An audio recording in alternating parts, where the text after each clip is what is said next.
Hello everyone, it's Jamal Thomas. Welcome to the Progressive Soapbox. I want to have another 420. Doing the Canibus thing the other day made me think of one or two, in fact, just going through his catalog in general. And there's another really damn good one that I want to talk about. So there's a line where he's flowing, he's doing his thing, he's in stream of consciousness. And he says, I turn my back on rap like God turned its back on Eden. Now, again, he's going pretty fast with his flow on this. But that's pretty fucking heavy.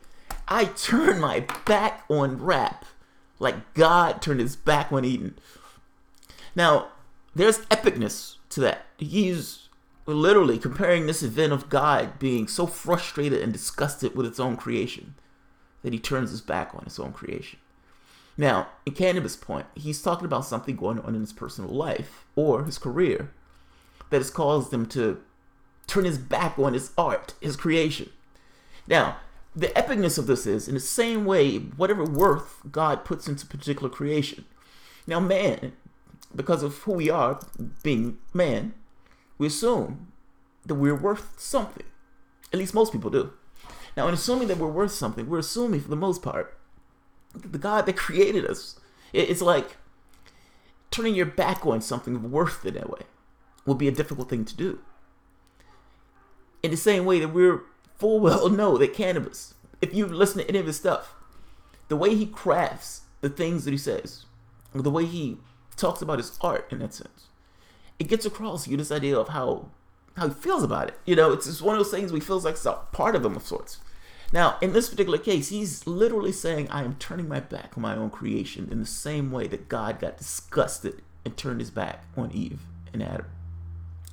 Now, you could say he's being pretty hyperbolic in that case. I mean, yes, it's an epic line, you know, because he's bringing God into this God of the universe of sorts. But certainly he doesn't think that his turning his back on his creation is anything like the creation of man. Now, I'm going to make the argument that Canibus, to some degree, is right. I will take the position, and I will defend the position, that he's not only right, that you can make a solid case that there is no difference between those two things. That in the same gravity, or whatever gravity you give God turning his back on his own creation, meaning us, it's the same gravity to some degree, or similar gravity, to Canibus turning his back on his own creation. Now, the reason I'm saying this is, the best case that you can give is that God, for the most part, has some kind of, he's a consciousness of sorts. And having a consciousness of sorts, he has awareness. And in having that awareness, he does things. In this case, creation. Now, under our mythology, he created us. All right? We are God's creation. Now, we look at God in a particular way, or people look at God in a particular way. In what court would testimony from a child be held up as substantial? Like, so, if you had a 3-year-old looking at his dad, what does he think of his dad? He thinks his dad is Superman. If you talk to that 3-year-old, he would think his dad was some kind of secret agent, ninja, spy. This is assuming this is a pretty decent family. He would assume his dad was Superman. Now, how many times has the assumptions of a 3-year-old about his dad turned out to be accurate and legit?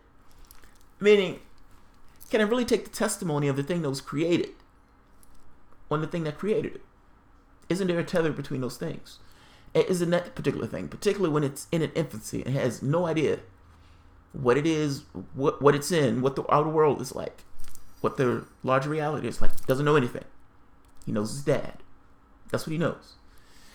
Are you telling me that that kid is going to have an actual and legitimate image of his father? I beg to differ. I don't think that kid's testimony will hold up in any court in this country at all. I don't think it would at all. Now, if that's true, though, that for the most part, we're this creation that's in the dark. We have no idea what our wider reality is like. We are aware, and we are here. That's all we know. Now, we use science to try to understand this particular universe and the properties of it. But that's all we know. We just know the physical world. We every so often would hit this non-physical thing, but we don't necessarily know what that is. We have no concept of what reality actually is. And because we have no concept of what reality is, you're in perpetual ambiguity. Now, people create myths and stuff to try to give them this idea of a fixed reality of sorts. Science does its best to try to make sense of the actual physical world, but ultimately, the reality itself remains an absolute mystery. What I'm getting at is, because we don't know what that is, it is no way to ascribe a particular value to it. The value you ascribe to it is purely just because of you. You think yourself has value, so you just kind of assume that, yes, this is some kind of value to it. How do you know? How do you know what your dad actually is when you don't know what the greater reality is? How do you know? And I'm making a point that you can't necessarily take the testimony of the thing that was created to tell you how awesome the thing that created it was. I would say they're biased. They have an incentive to lie, or at the very least, to somewhat not look at the total picture. Now, in this case, we have Canibus. He's a being. His consciousness. He has awareness. He does things. And in this case, he creates worlds. In my other video, I showed you one of the worlds that was created. It's one after the other. He's creating worlds. He's creating people. He's giving these people feelings, experiences. Those people, yes, you may say those people aren't real, but how do you know that your experiences, for the most part, are not configured in the same way? You don't. You have no idea. You have no clue what the wider world is like. You have no idea what your dad is like. You have no idea how dad is spinning all of this. Dad could be an alcoholic who just so happened was an awesome software engineer. How would you know? The case I'm making to you is, in the same way that Canibus is making these things and is creating these worlds, and he's turning his back on it, meaning I'm extinguishing these worlds that I myself was creating, then yes, God himself turning away from his creation and cutting it off. How's that any different? You had a consciousness who's living in a particular reality. That particular reality, he's inventing other realities. And inventing those other realities, he's giving those things soul and spirit and experiences and everything else. He's imbuing them with his own experience, yes. In the same way that people make this case that God imbues all of this with his own experience. If God is all there was, then everything, for the most part, is some aspect of God. That's under that particular mythology. How's that different than what Canibus is doing? Everything the Canibus, for the most part, is creating is an aspect of Canibus. All those worlds, all those creations, all those hellish environments, dystopian futures, all those things. Yes, he's using real world consequences around them, but ultimately, he's creating those worlds in the same way. At any particular point, he can extinguish those worlds. Those people wouldn't even know they existed in the first place. They're gone. Yes, God can do the same. Now, you don't give that the exact same value because you consider yourself valuable, but you don't even know what you are. You don't even know what you are. As a consciousness, you just assume you have value because, for the most part, we're vain. You don't know that. When I was talking about the thing the other day, within the scape, or within the reality he could create, that particular thing had value. But in the way that he cut it from the third-party perspective, that wasn't a part of value. The person in that situation was the value. I'm saying that your understanding of value is skewed by the fact that you yourself are a part of the thing that you're trying to find a value on. You don't have the out there perspective on what this is in the sense of reality. You're not standing outside of reality in the sense of looking down on these characters. We have no idea what that value is. We have no idea what value God ascribes to this particular creation. If God ascribes a value to the creation at all, that's you. That's not him. That's you. In Canibus' case, he's ascribing a value. He's ascribing a clear value at the very least. We know dogs love their owners. We have no idea what God is. In Canibus' case, he loves this creation. He loves it to the core. And yet he turns his back on it. You can make a case that his turning his back on his creation may have been more epic than God turning his back on Eden. Because we have no idea how much value God actually ascribed to Eden. That's fucking awesome.